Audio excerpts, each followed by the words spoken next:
Minasyaitonirrajim. Bismillahirrahmanirrahim. Assalamualaikum warahmatullahi wabarakatuh. Alhamdulillah, kita dapat kembali meneruskan pengajian tafsir ayat-ayat suci Al-Quran yang insyaAllah kita akan teruskan kepada ayat yang ke-48 dan 49 dari surah Hud, yaitu masih lagi menerangkan tentang kisah Nabi Nuh alaihi salam. Namun dua ayat ini adalah sebagai penutup kisah Nabi Nuh yang terdapat di dalam surah Hud ini. Setelah ini kisah yang lain pula, yaitu kisah Nabi Hud alaihi salam. Dua ayat yang terakhir sebagai penutup dari kisah Nabi Nuh alaihi salam, Allah Subhanahu wa taala menyeru Nabi Nuh alaihi salam dan juga bersama orang-orang beriman yang berada di dalam bahtera supaya mereka turun dari bahtera itu ke bumi, turun dengan selamat, turun dengan aman, turun dengan tenang. Tak ada yang perlu ditakutkan, tak ada yang perlu dirisaukan, karena banjir sudah tidak ada lagi, karena air yang tergenang di bumi itu sudah surut, sudah masuk ke dalam bumi, meresap ke dalam bumi, dan permukaan bumi itu sudah kering. Tak perlu ada yang dirisaukan, meskipun tanam-tanaman, binatang, ternak semua mati binasa dengan banjir besar itu, tetapi Allah yang maha berkuasa mampu untuk menghidupkan kembali bumi yang sudah binasa itu. Tambah lagi, Allah Subhanahu wa taala sebelumnya memerintahkan Nabi Nuh untuk membawa binatang ternak, kemudian hewan, burung, apa saja berpasang-pasangan ke dalam bahtera. Maka ia adalah sebagai sebab untuk melanjutkan kehidupan sebagaimana kehidupan yang dahulu dengan semua keperluan hidup. Maka dengan turun kembali ke muka bumi dengan apa yang dibawa dalam bahtera, mereka akan dapat melanjutkan kehidupan seperti biasa kembali. Jadi tak ada yang perlu dikhawatirkan, tak ada yang perlu dirisaukan. Bahkan Allah Subhanahu wa taala maha berkuasa untuk mengembangbiakkan, untuk menumbuhkan kembali tanam-tanaman, kemudian menyuburkannya dan mendatangkan hasil yang lebih lagi, yang disebut dengan keberkatan dari sisi Allah Subhanahu wa taala. Jadi tak ada yang perlu ditakutkan dan tidak ada yang perlu dirisaukan. Kemudian Allah Subhanahu wa taala memberitahu Nabi Nuh alaihi salam bahwasanya orang-orang yang beriman sepanjang masa akan diberikan kepada mereka kebaikan dan keselamatan. Dan satu lagi, yaitu orang-orang yang ingkar, orang-orang yang tidak mau menerima kebenaran, memilih kekufuran, maka di sepanjang masa mereka akan celaka, mereka akan binasa. Mereka pasti akan disiksa di dunia ini, dan adalah pasti mereka akan menerima siksaan yang sempurna di hari akhirat. Tak akan dikurangi sedikit pun. Sebanyak mana kejahatan yang mereka lakukan di dunia, sebanyak itu siksaan yang akan mereka terima di hari akhirat. Nah, Allah Subhanahu wa taala ketika menutup kisah tentang Nabi Nuh alaihi salam memberikan penjelasan bahwasanya manusia semenjak Nabi Nuh terdiri dari dua kelompok, yaitu kelompok yang beriman dijanjikan keselamatan, dan kelompok yang kafir diancamkan siksaan. Nah, jadi kisah Nabi Nuh alaihi salam adalah sebagai pelajaran, sebagai peringatan bagi kita semua sehingga kita menjadi berhati-hati dan berwaspada. Masuklah ke dalam kumpulan yang pertama, yaitu orang-orang yang beriman. Jangan sampai termasuk ke dalam kumpulan yang kedua, yaitu kumpulan orang-orang yang menolak kebenaran. Kemudian Allah juga menjelaskan dalam dua ayat yang kita pelajari ini, yaitu di ayat yang keduanya, bahwasanya kisah Nabi Nuh ini adalah kisah yang sudah lama terjadi, karena jarak antara dengan Nabi Muhammad sangat jauh sekali. Nah, Nabi Muhammad melalui Al-Quran yang turun kepada baginda, melalui wahyu yang diterima oleh Rasulullah mampu menceritakan kembali kisah Nabi Nuh alaihi salam. Yang mana kisah Nabi Nuh tak ada siapa yang tahu pada masa itu. Lalu mengapa Nabi Muhammad bisa menceritakan kisah Nabi Nuh yang tidak diketahui oleh siapa-siapa, kemudian berlakunya jauh ribuan tahun sebelum Rasulullah? Nah, Allah menyebutkan bahwasanya kisah tersebut mampu disampaikan oleh Rasulullah karena Rasulullah menerima wahyu dari Allah. Allah yang maha tahu tentang peristiwa yang terdahulu itu, yang memberitahukan kepada Rasulullah melalui wahyu. Maka apabila Rasulullah mampu untuk menceritakan tentang kisah Nabi Nuh alaihissalam, sementara Rasulullah seorang yang buta huruf, tak pernah belajar dari siapa-siapa, tak pernah membaca kitab suci yang sebelumnya, tiba-tiba Rasulullah mampu menyampaikan kisah, maka itu adalah bukti kerasulan Nabi Muhammad sallallahu alaihi wasallam. Bukti bahwasanya Al-Quran yang disampaikan oleh Rasulullah itu adalah memang benar dari Allah Subhanahu wa ta'ala. Maka kisah Nabi Nuh alaihissalam yang diceritakan kembali oleh Rasulullah melalui Al-Quran, firman Allah, ia adalah sebagai bukti kerasulan Nabi Muhammad sallallahu alaihi wasallam. Semestinya orang-orang yang berada di kota Mekah, karena ayat ini turun di kota Mekah, mestinya mereka dengan mendengarkan kisah Nabi Nuh alaihissalam dengan sangat terperinci, semestinya mereka segera beriman kepada Rasulullah. Tetapi buktinya Rasulullah 13 tahun di kota Mekah, yang beriman kepada Rasul hanya beberapa orang saja. Maka di penghujung ayat Allah memerintahkan Rasulullah supaya bersabar. Kamu sudah menyampaikan kebenaran wahai Muhammad sallallahu alaihi wasallam, mereka tak mau menerimanya. Bersabar seperti bersabarnya dahulu Nabi Nuh alaihissalam. Maka contohlah, teladanilah Nabi Nuh alaihissalam yang sabar dalam berdakwah. Berapa lama Nabi Nuh berdakwah? 950 tahun. Berapa orang yang mengikuti Nabi Nuh alaihissalam? Hanya beberapa orang. Kalau kita kembali kepada pengajian sebelum ini, ada yang mengatakan yang bersama dengan Nabi Nuh hanya 7 orang. Ada yang mengatakan 80 orang. Kita ambillah yang paling banyak, 80 orang. Kalau 80 orang yang bersama dengan Nabi Nuh, dan Nabi Nuh pula berdakwah selama 950 tahun, berarti satu orang itu berapa tahun? Sedikit sekali. Jadi bertahun-tahun berdakwah dapat satu orang, bertahun-tahun berdakwah dapat satu orang, 950 tahun. Nah, yang bersama dengan Nabi Nuh hanya 80 orang saja. Bermakna bertahun-tahun berdakwah dapat satu orang. Nah, kamu wahai Muhammad, ini pelajaran bagi Nabi, karena kisah Nabi Nuh ini diturunkan ke Nabi.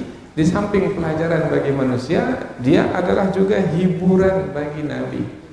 Oh, kalau begitu saya mesti bersabar seperti bersabarnya saudaraku Nuh dahulu.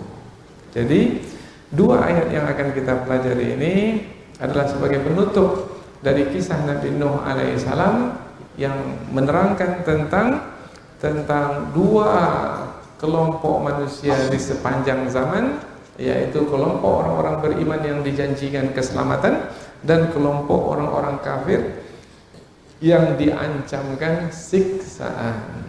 Kemudian kisah ini diturunkan kepada Rasulullah, disampaikan kembali kepada Rasulullah, dan Rasulullah menyampaikannya adalah untuk pelajaran bagi manusia dan untuk hiburan bagi diri Rasulullah sendiri. Inilah sebagai mukaddimah dari dua ayat yang kita pelajari. Untuk apa mukaddimah ini disampaikan? Supaya kita bersiap sedia dalam mempelajari dua ayat ini, sehingga apabila kita mempelajari lebih mendalam, lebih panjang penjelasan, kita tidak terbawa kepada yang tidak penting dari ayat ini. Jadi kita fokus kepada poin-poin yang penting dari ayat ini, sehingga kita dapat menikmati kandungan yang berharga dari ayat ini untuk kita pakaikan pula dalam kehidupan kita sehari-hari. Karena Al-Quran adalah sebagai petunjuk bagi kita. Dzalikal kitabu, itu dia kitab suci Al-Quran. La raiba fihi, tidak ada keraguan di dalamnya. Hudan, sebagai petunjuk, lil muttaqin, bagi orang-orang yang bertakwa. Siapa orang yang bertakwa? Nanti di ujung ayat ini juga disebut lil muttaqin, yaitu orang-orang yang menjaga diri supaya terhindar dari siksaan. Kita tidak mau siksaan seperti yang diberlakukan kepada kaum-kaum penentang pada masa dahulu diberlakukan pula kepada kita atau ahli keluarga kita pada hari ini. Ku anfusakum wa ahlikum nar. Jaga, pelihara dirimu dan keluargamu dari api neraka. Nah, orang yang bertakwa adalah orang yang menjaga diri dari siksaan Allah, dari murka Allah di dunia ataupun di akhirat, yaitu diantaranya adalah dengan mempelajari kandungan kitab suci. Karena di dalamnya ada petunjuk, di dalamnya ada pelajaran, di dalamnya ada nasihat, di dalamnya ada peringatan, di dalamnya ada ancaman, sehingga semua itu membuat kita menjaga, semua membuat kita terjaga, terpelihara, sehingga tetap kita istiqamah di atas jalan yang benar, tak berubah-ubah, tetap di atas jalan yang benar. Apapun keadaan yang kita jalani sebagai ujian-ujian di dalam hidup, tidak membuat kita berubah. Dan mudah-mudahan seperti itulah sampai kita meninggal dunia. Meninggal dunia dalam keadaan husnul khatimah. Selanjutnya kita pindah ke tafsir ayat. Namun sebelum itu kita akan membaca ayat terlebih dahulu, kemudian kita akan terjemahkan secara kata per kata, harfiah, dengan tujuan supaya kita lebih dekat lagi dengan ayat yang kita pelajari. Allah Subhanahu wa taala berfirman, a'udzubillahi minasyaitonir rajim. Qila ya Nuh, ya Nuh bisalamin minna wa barakatin alaika wa ala umamin man ma'ak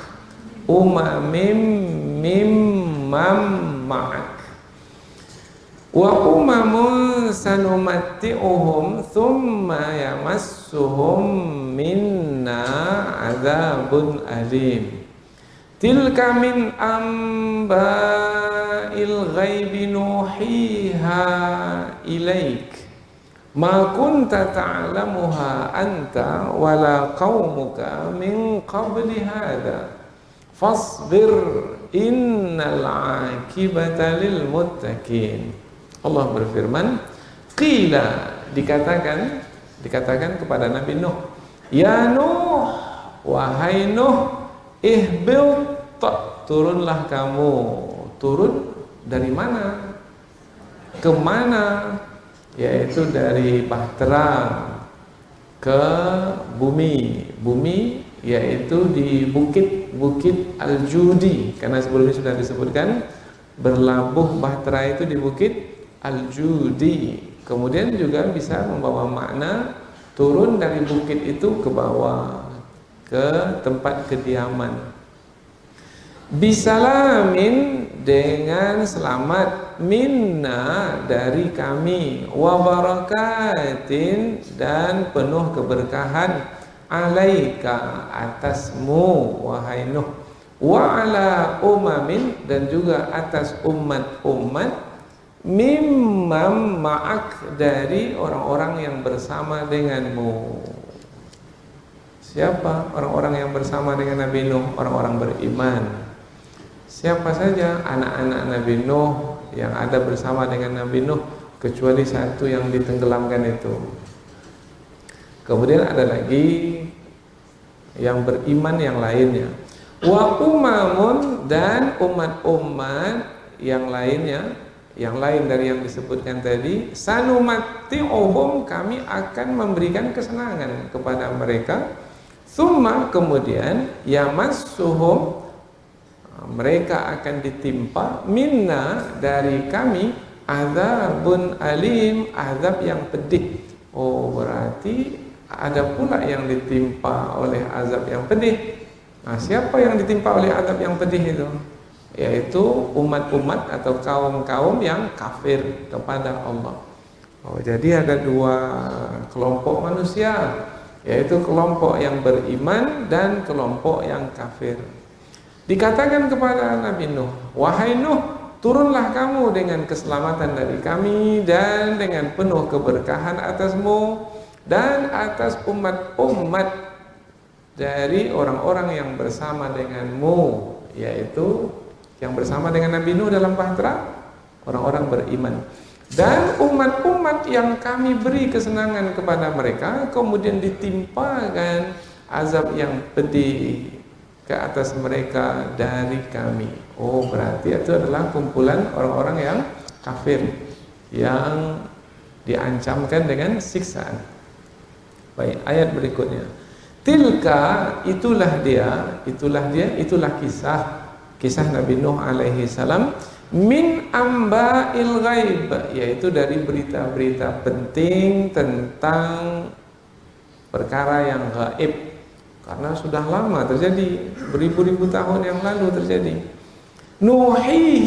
Nuhiha, yang kami mewahyukannya, ilaik, kepadamu wahai Muhammad. Oh, dengan wahyu itulah Nabi Muhammad tahu. Nah, karena kalau tak ada yang memberitahu pada Nabi Muhammad, mana pula Nabi Muhammad itu akan tahu tentang kisah yang sudah terjadi. Ma kunta ta'lamuha, kamu tidak mengetahuinya, anta, kamu wahai Muhammad, wala qaumuka, dan tidak pula kaummu, min qabli hadza, sebelum ini. Berarti tak ada yang tahu. Jadi penduduk kota Mekah, kaum Nabi Muhammad, tak ada satupun yang tahu, dan umat-umat yang sebelumnya pun juga tak ada yang tahu. Nah, macam mana Nabi Muhammad bisa menjadi tahu? Karena Allah yang Maha Tahu memberitahukannya. Fasbir, maka bersabarlah kamu wahai Muhammad. Innal akibata, sesungguhnya kesudahan yang baik itu, lil muttaqin, bagi orang-orang yang bertakwa. Itulah dia kisah dari berita-berita penting tentang yang gaib yang kami wahyukan kepadamu, yang kami mewahyukannya kepadamu wahai Muhammad. Tidaklah kamu mengetahuinya, dan juga tidak pula kaummu mengetahuinya sebelum ini.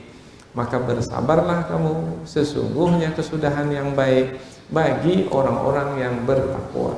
Jadi dua ayat yang kita pelajari ini sebagai penutup kisah Nabi Nuh alaihissalam, menerangkan bahwasanya Nabi Nuh kembali ke muka bumi dengan selamat, mendapatkan keselamatan, sehingga tidak ada apa perkara buruk yang berlaku pada diri Nabi Nuh alaihissalam. Kemudian turun ke bumi dengan keberkatan dari Allah Subhanahu wa taala, yaitu kebaikan tetap Nabi Nuh dapatkan, bahkan kebaikan itu bertambah-tambah. Karena berkah itu maknanya adalah kebaikan yang bertambah. Kemudian Allah memberitahukan kepada Nabi Nuh bahwasanya manusia di sepanjang zaman ada dua kelompok, yaitu kelompok orang-orang beriman akan diberi keselamatan, dan kelompok orang-orang kafir akan dibinasakan dengan siksaan. Kemudian Allah Subhanahu wa taala memberitahu di penghujung kisah Nabi Nuh bahwasanya kisah Nabi Nuh yang sudah lama terjadi itu tak ada siapa yang tahu, karena sudah lama berlaku, beribu-ribu tahun sebelum Nabi Muhammad SAW dilahirkan. Bagaimana Nabi Muhammad bisa mengetahuinya? Karena Allah yang Maha Tahu memberitahukan kisah tersebut sebagai pelajaran bagi orang-orang yang datang kemudian. Dan untuk Nabi Muhammad sendiri adalah sebagai hiburan, yaitu supaya tetap bersabar. Apabila dahulu Nabi Nuh bersabar, maka hendaknya Nabi Muhammad pun juga bersabar ketika menyampaikan dakwah. Sabar itulah kunci keberhasilan, karena kesudahan yang baik itu adalah bagi orang-orang yang bertakwa. Siapa orang-orang yang bertakwa itu? Orang-orang yang bersabar dalam ketaatan. Inilah dia dua ayat yang akan kita pelajari insyaallah. Selanjutnya kita pindah ke tafsir ayat, yaitu penjelasan yang lebih panjang dari ayat. Kita mulai dari perkataan kila, dikatakan. Kalau qala, berkata, siapa yang berkata? Kalau sebelum ini disebut Allah yang berkata, qala ya Nuh, Allah berfirman, berkata, wahai Nuh. Tapi di dalam ayat ini pula tidak qala ya Nuh, tapi kila ya Nuh. Oh, berarti ada yang mengatakan kepada Nabi Nuh. Siapa yang mengatakan kepada Nabi Nuh? Allah Subhanahu wa taala, tapi melalui perantaraan malaikat. Jadi dikatakan kepada Nabi Nuh, wahai malaikat, beritahukan kepada Nabi Nuh. Maka Nabi Nuh pun mendengarkan seruan dari malaikat. Dikatakan kepada Nabi Nuh, yang mengatakan adalah malaikat, dan malaikat itu adalah makhluk yang diutus, yang diperintah oleh Allah Subhanahu wa taala. Karena malaikat menjalankan tugas yang diperintahkan oleh Allah, dan tak pernah malaikat itu membantah apa yang diperintahkan oleh Allah. La ya'sunallaha ma amarahum wa yaf'aluna ma yu'marun. Malaikat itu tak pernah membantah apa yang diperintahkan kepada mereka, dan mereka itu melakukannya apapun yang diperintahkan dengan tidak sedikit pun membantah.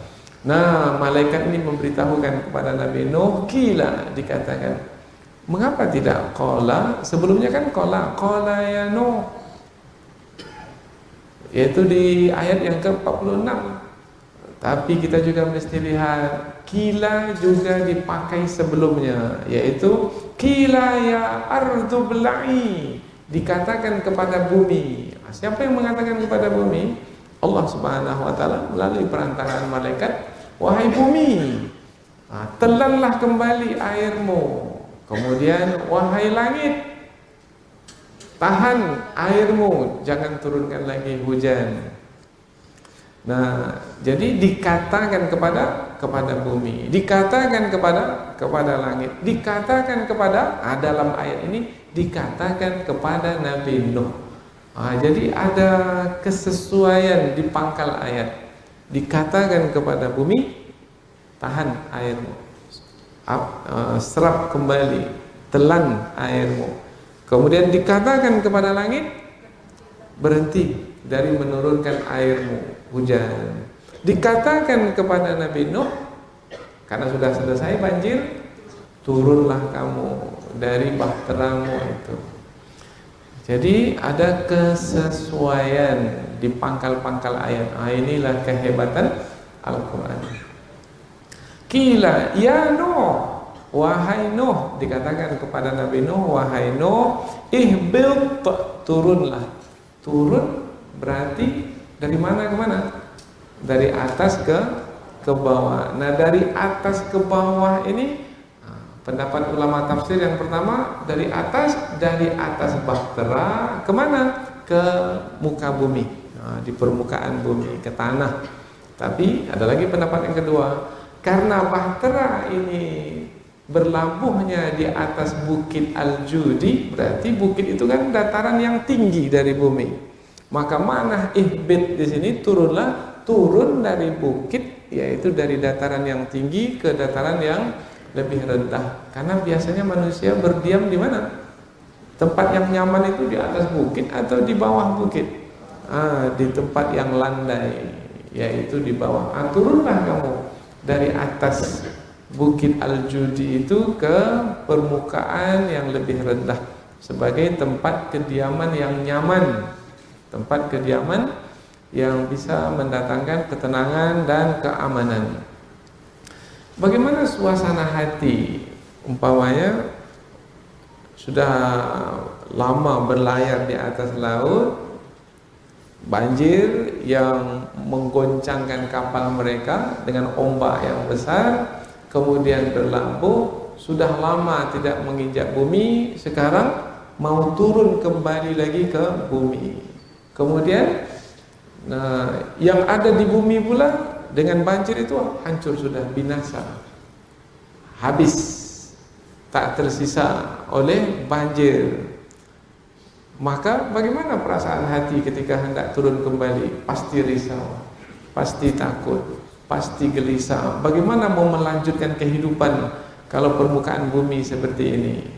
Untuk menenangkan suasana hati yang gelisah itu, maka Allah menyeru Nabi Nuh dan juga orang-orang yang beriman bersama dengannya, jangan gelisah, jangan takut, jangan risau, turunlah ke muka bumi itu bisalamin minna, dengan keselamatan dari kami. Kami akan berikan keselamatan padamu, hidupmu akan selamat. Apapun yang akan kamu jalani tidak akan mendatangkan keburukan lagi. Selamat maknanya tidak ada keburukan.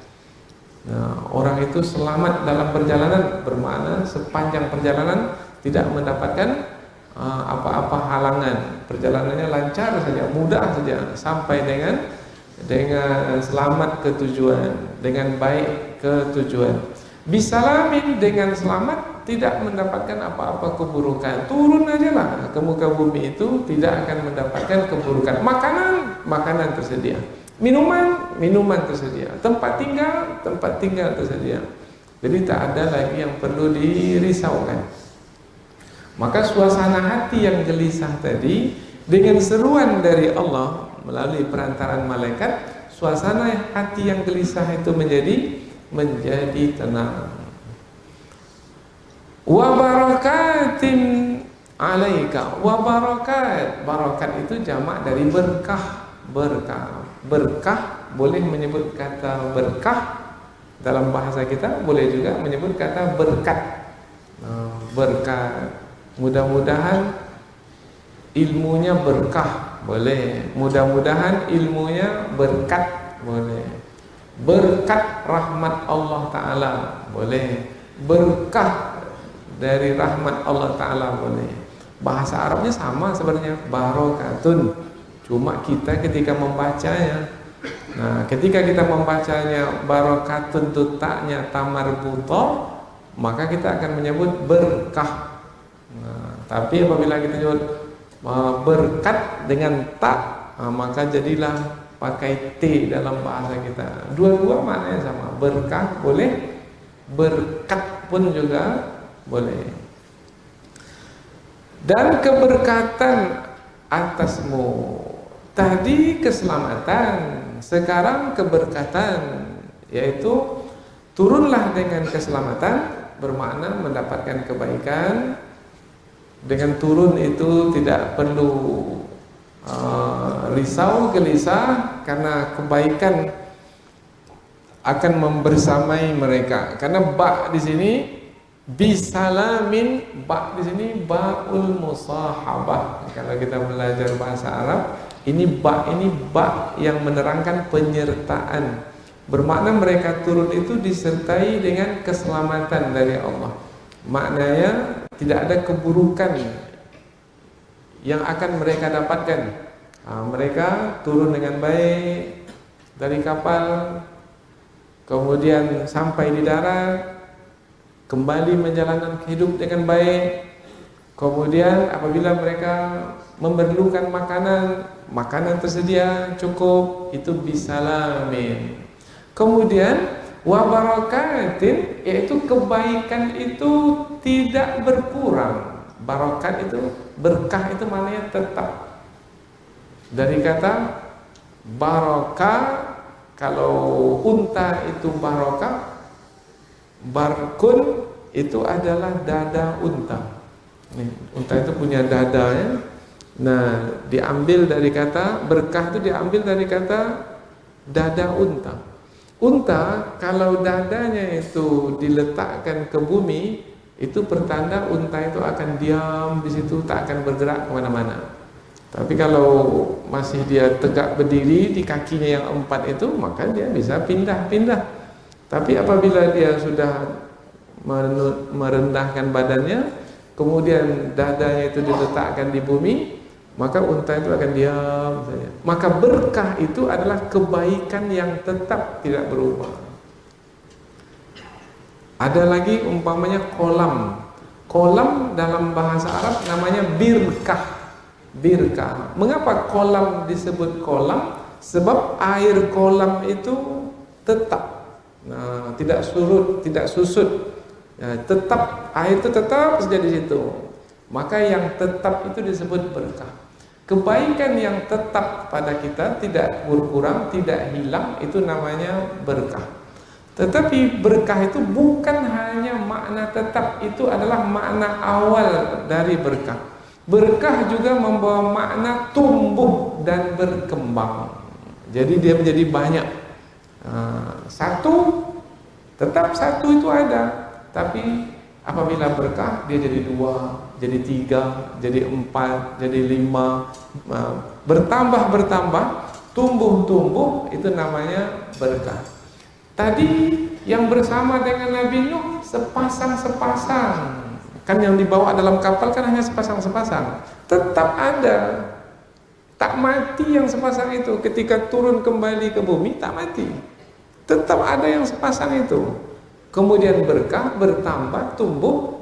Yang sepasang itu beranak pinak apabila hewan. Kemudian tanam-tanaman berkembang biak. Nah, ini namanya berkah. Nah, diseru Nabi Nuh dengan 2 kata. 2 kata itu adalah untuk memuliakan Nabi Nuh dan orang-orang beriman bersama dengannya, yaitu sampai ke bumi dengan selamat, yaitu mendapatkan kebaikan, kemudian kebaikan itu tetap didapatkan dan bertambah-tambah. Kalau seperti itu seruan dari Allah, maka bagaimana suasana hati yang gelisah, yang risau, yang takut? Hilang dengan sendirinya. Jadi Allah Subhanahu wa taala memberitahukan bahwasanya orang-orang yang beriman kepada Allah, maka Allah Subhanahu wa taala akan memenuhi, akan mencukupi keperluan hidupnya. Apabila berkaitan dengan azab dan siksaan, Allah Subhanahu wa taala akan menghindarkan orang-orang yang beriman itu dari azab, dari siksaan. Wa ala umamin mimman ma'ak, dan juga keselamatan dan juga keberkatan itu diberikan kepada umat-umat yang bersama denganmu. Mengapa disebut umat-umat bersama denganmu? Bukankah pada masa itu hanya beberapa orang saja yang bersama dengan Nabi Nuh? Maka difahami oleh ulama tafsir, umat yang dimasukkan itu adalah keturunan Nabi Nuh alaihi salam. Jadi ada keturunan Nabi Nuh. Kalau 3 anak Nabi Nuh, yaitu yang pertama namanya Sam, nanti ada lagi keturunannya. Maka ini menjadi satu umat pula, yaitu dari Sam. Kemudian ada lagi anak Nabi Nuh yang bernama Ham. Kemudian beranak pinak. Ini adalah satu umat lagi. Kemudian ada lagi umat Nabi Nuh dari anaknya yang bernama Yafith. Yafith ini pun berketurunan. Ini jadi umat Yafith. Kita ini orang Indonesia ini dari mana ya? Dari anak Nabi Nuh yang 3 ini, yang mana kita ini? Nah, kalau yang Ham ini orang-orang Afrika yang berkulit hitam. Kalau kita ini adalah dari keturunan anak Nabi Nuh Yafith yang ketiga ini. Nah, yang barat, orang-orang Eropa yang besar itu adalah dari keturunan Sam. Kita dari keturunan Yafis. Nah, yang seperti sekarang ini lah, dikatakan tinggi besar enggak pula, dikatakan kecil pendek enggak pula. Nah, kita inilah sekarang ini dari anak ini adalah anak Nabi Nuh yang berketurunan ini yang disebut dengan umam. Sebelum ini sudah kita terangkan bahwasanya ketiga anak Nabi Nuh ini bersama dengan istri-istri mereka. Maka ada yang mengatakan yang di dalam kapal itu hanya tujuh, tiga anak Nabi Nuh laki-laki, tiga menantu, kemudian Nabi Nuh satu. Nah, jadi 7. Istri Nabi Nuh termasuk yang ditenggelamkan. Tapi ada yang mengatakan 8. Nah, yang mengatakan 8 bermakna Nabi Nuh dengan istrinya, karena istri yang dibenamkan itu adalah istri yang kafir kepada Allah. Nabi Nuh memiliki ada istri yang beriman, ada istri yang kafir. Nah, yang kafir itu yang ditenggelamkan. Nabi Nuh dengan istrinya, tambah anak 3, sudah berapa? 5, tambah lagi menantu 3, 8 orang. Dari 8 orang inilah beranak pinak. Tapi ada lagi yang mengatakan bukan 7, bukan 8, tapi 80. Ada tidak jumlah 7, 8, 80 dalam kisah yang kita pelajari ini? Tak ada. Jumlah itu tak disebutkan dalam kisah. Berarti tak penting berapa jumlah itu. Andaikan penting, tentu Allah akan menyebutnya dalam kisah ini. Nah, yang penting apa? Yang penting adalah dari yang selamat ini menjadi umat-umat yang banyak. Dan umat-umat yang banyak itu ada sebahagian yang beriman, ada sebahagian yang kafir. Ini yang penting ini. Dua kelompok ini yang penting. Ada yang beriman, ada yang kafir. Ada umat-umat yang beriman, ada umat-umat yang kafir. Nah, yang beriman akan dijanjikan keselamatan seperti mana yang diberikan kepada Nabi Nuh alaihissalam. Yang kafir diancamkan siksaan. Nah, maka dua ini kelompok manusia dari zaman Nabi Nuh sampai ke zaman Nabi Muhammad, sampai ke zaman kita sekarang ini. Nah, tentang kelompok yang kedua, wa umamun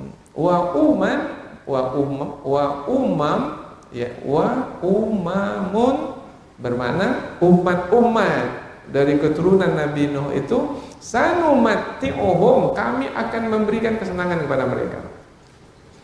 Kami akan memberikan kesenangan. Kesenangan apa yang diberikan? Makanan tersedia. Senang dengan makanan yang tersedia? Senang. Minuman, macam-macam minuman. Minuman dari binatang ternak, susu. Minuman dari tanaman, tumbuh-tumbuhan, anggur. Minuman dari macam-macam minuman disediakan. Air hujan sebagai minuman. Diberikan makanan, minuman, pakaian, tempat tinggal, pasangan hidup, anak keturunan, kendaraan, binatang ternak sebagai kendaraan, kepintaran, akal pikiran, sehingga mencapai temuan-temuan yang baru, sehingga menikmati hidup dunia ini, menyenangkan mereka hidup dunia ini. Tapi ingat, kesenangan hidup dunia itu hendaklah disyukuri, hendaknya membawa kesyukuran kepada Allah, menambah keimanan kepada Allah, bukan mengingkari Allah, bukan mengkufuri Allah. Nah, dalam ayat ini disebutkan yang kelompok kedua ini diberi kesenangan malah kufur kepada Allah.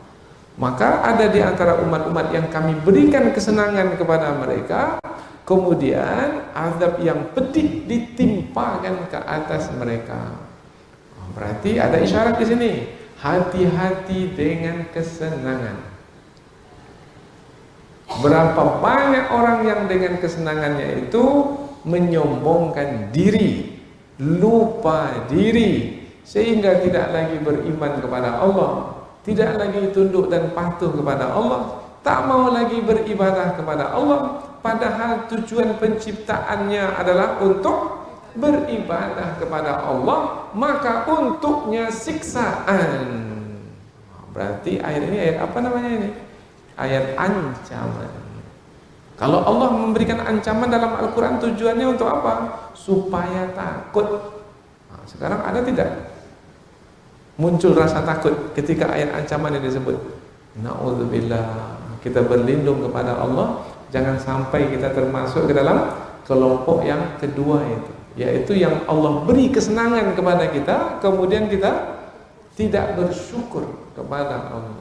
Mestinya semakin banyak Allah memberikan kesenangan, semakin bertambah keimanan kita kepada Allah, karena kita akan semakin mengagungkan Allah, membesarkan Allah, memuliakan Allah, bersyukur kepada Allah, semakin merendahkan diri di hadapan Allah Subhanahu wa ta'ala. Itu pesan di penghujung kisah Nabi Nuh alaihi salam, yaitu manusia terdiri dari dua kelompok, dua kumpulan. Kumpulan orang-orang beriman dan kumpulan orang-orang kafir. Selesai sudah kisah Nabi Nuh. Tinggal lagi ada satu ayat penutup. Nah, ayat penutup ini kalau tadi adalah seruan Allah melalui malaikat kepada Nabi Nuh, sekarang pula adalah kepada Nabi Muhammad, yaitu yang menerima kisah ini. Tilka min amba'il ghaibi nuhihi ilaika. Itu dia kisah yang kami wahyukan kepadamu wahai Muhammad, yaitu kisah berupa kisah yang sangat penting sekali. Dan kisah itu kisah dari perkara yang gaib, karena tak ada siapa yang mengetahuinya. Kamu tak mengetahuinya, orang-orang yang bersama denganmu tak mengetahuinya, kaum-kaum yang terdahulu pun tak mengetahuinya. Apa sebab? Sebab Allah tidak memberitahukan kepada mereka. Kamu menjadi tahu adalah karena aku memberitahukannya kepadamu wahai Muhammad. Oh, jadi ayat ini adalah ayat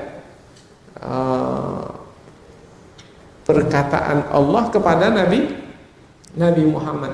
Tadi tentang Nabi Nuh, sekarang pula adalah bimbingan Allah kepada Nabi Muhammad sallallahu alaihi wasallam.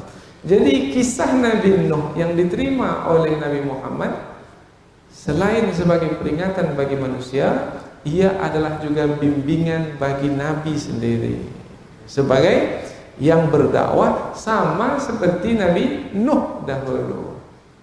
Nah, wahai Muhammad, dahulu saudaramu Nuh alaihi salam telah berdakwah lama kepada kaumnya, 950 tahun, dan tidaklah yang beriman melainkan sedikit.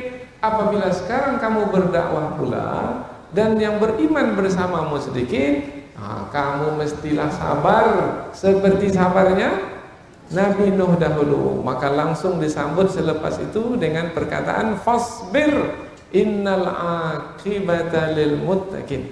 Sesungguhnya kesudahan yang baik itu bagi orang-orang yang bertakwa. Kembali lagi ke ayat ini. Itulah dia kisah dari perkara-perkara penting. Anba, jamak dari naba, perkara penting. Berarti kisah Nabi itu adalah di antara berita penting.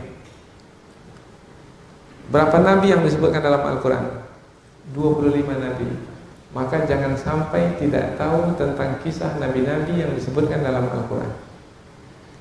Kita sebagai orang tua bertanggung jawab untuk menyampaikan kisah-kisah Nabi itu kepada anak-anak kita. Anak-anak masih kecil, Ustaz. Kalau masih kecil, maka sampaikanlah dengan bentuk cerita yang menarik bagi anak. Pandailah kita bagaimana caranya. Sebelum anak itu tidur, ceritakan kisah Nabi Adam, kisah Nabi Nuh. Tapi kapan kita baru bisa menceritakan kisah kepada anak? Kalau kita dah tahu terlebih dahulu. Kalau enggak, nanti kisah buaya dengan kancil, kisah gajah, ini kisah-kisah yang tak tahu apa pelajaran di dalamnya. Maka kalau kisah kisah yang berkaitan dengan Nabi pasti ada pelajaran di dalamnya, yaitu pelajaran tentang kehidupan yang akan dijalani oleh anak itu nanti sampai dewasa. Akan teringat olehnya, oh ini dia dulu kisah yang diceritakan oleh ibu saya sebelum saya, daripada dongeng-dongeng yang tak tahu ujung pangkalnya, apalagi cerita-cerita yang tidak berkaitan dengan kehidupan sama sekali, cerita khayal, cerita entah dari negeri antah berantah di mana yang tidak berkaitan dengan hidup kita, apalagi cerita dari negeri itu kepercayaannya berbeda dengan orang-orang beriman. Cerita apa namanya? Entahlah cerita apa namanya. Dari kepercayaan kepada dewa lah, kepercayaan kepada patung lah, kepercayaan kepada matahari. Untuk apa menceritakan cerita itu ke anak-anak kita, sementara anak-anak kita mesti tumbuh dengan keimanan kepada Allah, mesti dikuatkan tauhidnya kepada Allah melalui kisah-kisah dalam Al-Quran, yaitu kisah para nabi, karena para nabi itu adalah contoh bagi kita orang-orang yang beriman kepada Allah, karena para nabi itu adalah utusan Allah Subhanahu wa taala. Tilka min amba'il ghaibi, itu dia kisah, yaitu dari berita penting tentang yang gaib. Gaib karena tak mampu dicapai oleh panca indera manusia. Perkara gaib disebut gaib apabila tidak mampu dicapai oleh panca indera. Kalau masih bisa mata melihatnya, itu tidak gaib. Kalau masih bisa telinga mendengarnya, itu tidak gaib. Kalau masih bisa kita mencapainya dengan panca indera kita, dengan kulit kita, dengan hidung kita, dengan baik, itu bukan gaib. Yang gaib adalah yang tidak mampu dicapai oleh panca indera. Tapi bisa mencapainya, bisa. Dengan apa? Dengan keimanan yang ada di dalam hati. Dengan keimanan kepada Allah yang menceritakan perkara yang gaib, maka kita pun percaya ada kisah Nabi Nuh. Adakah Nabi Nuh alaihi salam itu pernah hidup di muka bumi ini? Ada. Dari mana tahu? Dari Allah Subhanahu wa taala, yaitu melalui wahyu yang diturunkan kepada Rasulullah sallallahu alaihi wasallam. Nuhiha ilaika, yang kami wahyukan kisah tersebut kepadamu wahai Muhammad. Yang kami wahyukan kisah tersebut kepadamu wahai Muhammad. Berarti penyampaian yang seperti ini membuktikan bahwa Nabi Muhammad adalah seorang rasul. Yang kami wahyukan kisah itu kepadamu, berarti Nabi Muhammad menerima wahyu. Kalau Nabi Muhammad menerima wahyu, berarti Nabi Muhammad seorang rasul. Yang kami wahyukan kisah itu kepadamu, wa ma kunta ta'lamuha anta, yang mana kamu tak mengetahui kisah itu. Ini menerangkan bahwasanya apapun yang diketahui oleh Nabi itu adalah dari Allah Subhanahu wa taala tentang perkara-perkara yang gaib. Bukan Nabi pandai-pandai menyampaikannya sendiri, enggak. Apa saja disampaikan oleh Nabi dari perkara-perkara yang gaib itu adalah dari Allah Subhanahu wa taala dengan perantaraan wahyu. Ma kunta ta'lamuha anta wala qaumuka, dan tidak pula kaummu. Ini menerangkan bahwasanya Nabi Muhammad sebagai rasul, dan apabila tidak ada yang membantah, bermakna terbuktilah Nabi Muhammad sebagai rasul.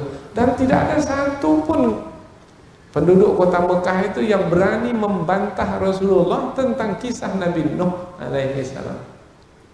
Umpamanya tak ada kita jumpai, wahai Muhammad, tak seperti itu kisah Nabi Nuh, tak ada yang membantahnya. Apa sebab mereka sendiri pun tak tahu kisah itu, macam mana mau membantahnya? Ini menerangkan tentang Nabi Muhammad mengetahui kisah itu langsung dari Allah, dan Allah memilih hanya Nabi Muhammad yang tahu kisah itu. Bermakna di sinilah letak keistimewaan baginda Rasul. Semestinya kalau sudah jelas begini bukti Rasulullah sebagai Rasul, semestinya mereka itu beriman kepada Rasul. Tapi apakah mereka beriman kepada Rasul? Ada yang beriman, tapi jumlahnya sedikit. Mestinya ramai-ramai mereka itu beriman kepada Rasul, karena bukti kerasulan Nabi Muhammad itu sudah jelas. Tapi mereka tak juga beriman. Nah, di penghujung ayat, kalau begitu keadaan kaummu wahai Muhammad, padahal sudah jelas kamu seorang Rasul, tapi mereka tak juga beriman, fasbir, maka bersabarlah kamu. Seperti sabarnya dahulu Nabi Nuh, saudaramu yang kuceritakan kepadamu melalui wahyu.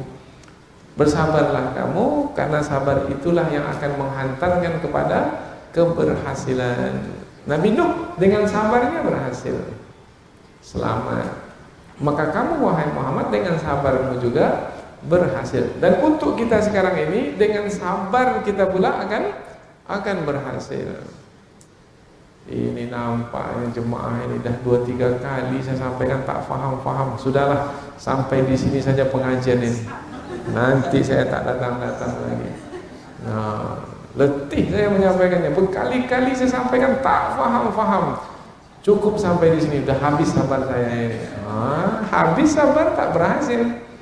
Disampaikan sekali tak faham juga. Sampaikan lagi. Sampaikan lagi. Tak faham juga. Sampaikan lagi. Sampai kapan kita menyampaikannya? Kalau tidak kita mati, mereka tuh mati. Satu di antara kita, sampai kita meninggal dunia, tetaplah kita berusaha sabar. Innal akibata lil muttaqin. Sesungguhnya kesudahan yang baik, al akibah, yaitu yang datang kemudian. Akibah sudah masuk ke bahasa kita, akibat. Inilah akibat perbuatanmu. Akibat. Apa makna akibatnya? Akibat itu adalah yang datang setelah sebab. Ini sebab, dengan sebab ini akibat. Maka sudah masuk ke bahasa kita, sebab akibat. Jadi akibat ini adalah yang datang setelah sebab. Al-akibah bermakna yang datang kemudian. Nah, yang datang kemudian berupa kebaikan bagi orang yang bertakwa kalau sabar. Jadi sabar itu sebab. Akibat dari sabar, apabila sabar, maka akibatnya kalau berhasil dalam kesabaran, maka akibatnya adalah kejayaan, kemenangan, keberuntungan, keselamatan. Innal akibata, sesungguhnya kesudahan yang baik itu lil muttaqin, bagi orang-orang yang bertakwa. Muttaqin, orang-orang bertakwa. Muttaqin dari kata waqa, yaki, wiqayah, maknanya memelihara. Orang yang bertakwa, orang yang memelihara. Memelihara apa? Memelihara diri mereka. Dari apa? Orang yang bertakwa memelihara diri mereka dari siksa Allah. Siksa Allah di dunia berupa apa? Macam-macam. Berupa banjir besar, berupa kekurangan rezeki, kematian ahli keluarga, kehancuran negeri umpamanya. Banyak sekali siksaan Allah, bermacam-macam siksaan Allah. Nah, pelihara diri dari murka Allah berupa siksaan, berupa malapetaka, berupa bencana. Pelihara diri. Bagaimana cara memelihara diri dari siksaan Allah? Lakukanlah ketaatan. Apa yang Allah perintahkan, buat. Apa yang Allah larang, tinggalkan. Maka perbuatan takwa adalah perbuatan melakukan apa yang Allah perintahkan dan meninggalkan apa yang Allah larang. Maka kalau ada yang bertanya, siapakah orang yang bertakwa? Kita boleh menjawab, orang yang bertakwa adalah orang yang memelihara diri dari murka Allah. Boleh. Siapa orang yang bertakwa? Orang yang menjalankan perintah Allah dan meninggalkan larangan Allah. Karena dengan menjalankan perintah Allah dan dengan menjalankan perintah Allah dan meninggalkan larangan Allah, berarti kita akan terhindar dari siksa Allah. Berarti kita adalah orang yang memelihara diri dari siksa Allah. Innal akibata, sesungguhnya kesudahan yang baik itu lil muttaqin, bagi orang-orang yang bertakwa, yaitu orang-orang yang memelihara diri dari murka Allah dengan menjalankan seluruh perintah Allah dan meninggalkan apa yang dilarang oleh Allah. Apa yang Allah perintahkan? Beriman. Mentauhidkan Allah. Apa yang dilarang oleh Allah? Jangan kufur. Fala takfur. Jangan kamu kufur. Kita hindari kekufuran. Wala tusyrik. Jangan kamu melakukan dosa syirik, menyekutukan Allah. Kita hindarkan diri dari melakukan kemusyrikan. Dengan demikian, maka termasuklah ke dalam golongan orang yang bertakwa, kesudahan yang baik bagi orang-orang yang bertakwa. Ini di pangkal surah Al-Baqarah sudah disebutkan, yaitu dzalikal kitabu la raiba fihi hudan lil muttaqin. Itulah dia kitab suci yang tidak ada keraguan di dalamnya, petunjuk bagi orang yang bertakwa. Bagi siapa Al-Quran ini menjadi petunjuk? Bagi orang yang bertakwa. Bagi orang yang tidak bertakwa, yang tidak memelihara diri, kitab ini tak jadi petunjuk bagi mereka. Tidak menunjuki mereka kepada yang lebih baik. Tidak menunjuki mereka kepada keselamatan. Tidak menunjuki mereka kepada tujuan yang menyenangkan, yaitu surga yang penuh dengan kenikmatan. Jadi kunci dari Al-Quran ini sebagai petunjuk adalah apabila orang-orang yang menerima Al-Quran itu adalah orang-orang yang bertakwa, yaitu yang memelihara diri, maka mereka akan pastikan ada tidak perintah Allah dalam Al-Quran. Oh, ini dia perintah Allah, saya akan buat. Ada larangan Allah dijumpai, saya tak akan kerjakan.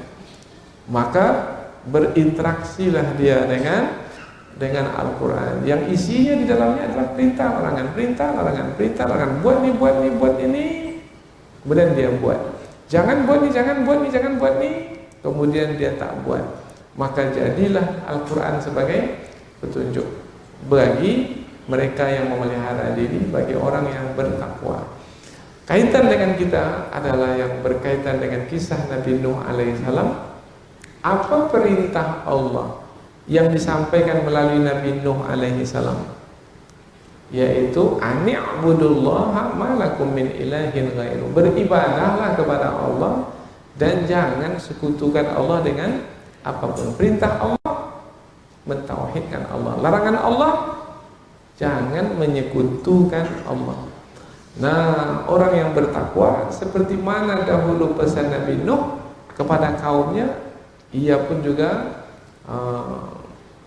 menerimanya, yaitu mentauhidkan Allah seperti yang diserukan oleh para nabi, kemudian menghindarkan diri dari perbuatan syirik seperti yang dicegah, yang dilarang oleh para nabi. Dengan demikian kisah Nabi Nuh akan menjadi pelajaran. Mudah-mudahan insyaallah, karena tadi disebutkan bahwasanya ada dua kumpulan manusia, yaitu satu kumpulan orang-orang beriman yang diselamatkan, dan satu lagi kumpulan orang-orang yang kafir yang disiksa, yang dibinasakan. Maka kita memastikan diri untuk berada di kumpulan orang-orang yang beriman, sehingga kita termasuk ke dalam golongan orang-orang yang diselamatkan. Mudah-mudahan apa yang kita pelajari ini ada manfaatnya. Subhanakallahumma wa bihamdika asyhadu an la ilaha illa anta wa astaghfiruka wa atubu ilaik. Wassalamualaikum warahmatullahi wabarakatuh.